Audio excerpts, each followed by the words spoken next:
Welcome, everybody. A beautiful family. Welcome.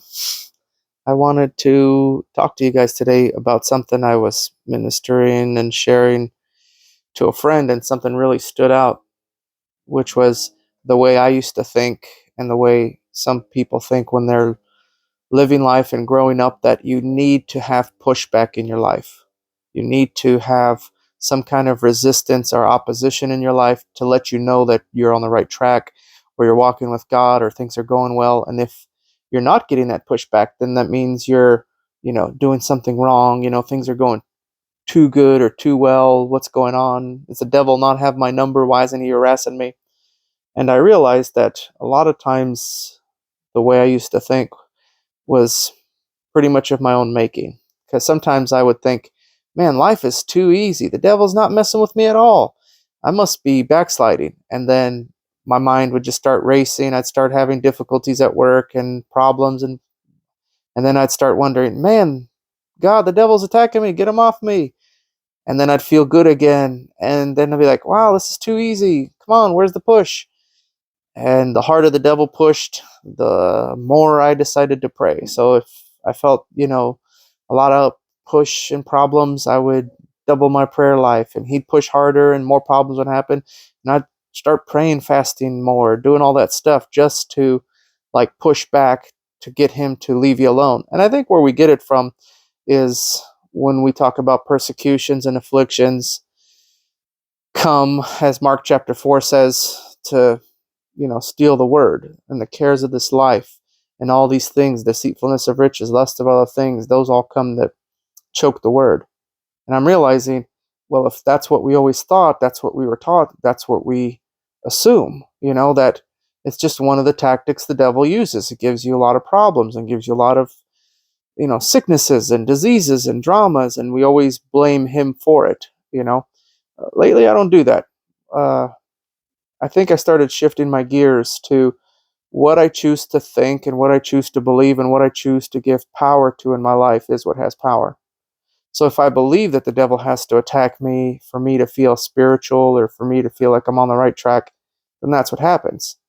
But it doesn't mean anything. It doesn't mean I am doing right or wrong. It's just my belief system. I'm literally allowing my thoughts and my emotions to kind of rule and dictate my life, which you don't have to let that happen. You can choose to think differently. You can choose to believe differently. And what you believe is eventually what you end up receiving. So if you believe you're supposed to be harassed and attacked and your emotions are supposed to lose it, then guess what you'll have? Exactly that. I don't want that. So I decided, you know what?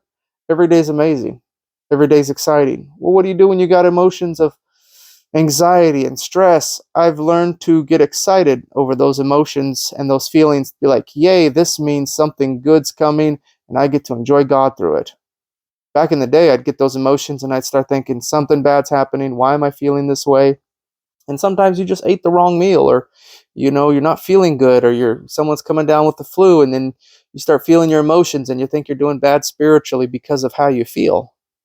And I tell some people, well, if you feel bad because of your emotions, then people can do drugs and then feel good.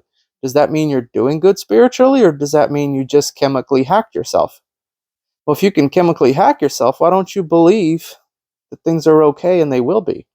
Why don't you start seeing victory and start seeing the truth and the answers?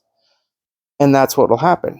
And that's what I started doing, guys. So if you are feeling pushed back in your life, it's literally on what you're choosing to believe.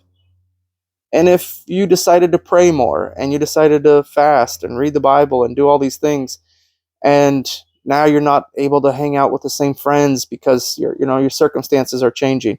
That's just circumstances changing. That doesn't mean the devil's attacking you or things. It's just you just have less and less things to fellowship or commune with people. I can't hang out with certain people and talk to them about certain things because their heart's on something totally different. They don't understand what I'm saying, and I have a hard time explaining it.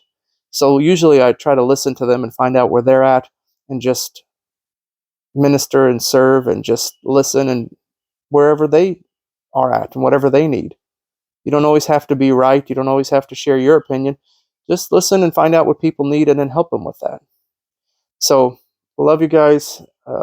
Don't worry about the pushback if you feel it. It's totally your own mindset and your own beliefs and your own framing of how you frame it. And if you hang around with enough Christians and you ask them, well, what about the guy who got cancer when he started seeking God? And what about that person who went on the mission field and got sick as soon as he started seeking God? He went on a mission field. His body wasn't used to certain foods or waters, or he got some bacteria or viruses. It's not the devil trying to kill him. There's a lot of people who travel and do things, and they don't always blame the devil. They just move on. And I feel as believers, we can walk with God to where those things don't bother us and won't hurt us. It doesn't mean things won't happen. Things will happen, and you can rise above it by your heart, by your faith, and by your belief system. So I bless you guys, and thanks for being my friend.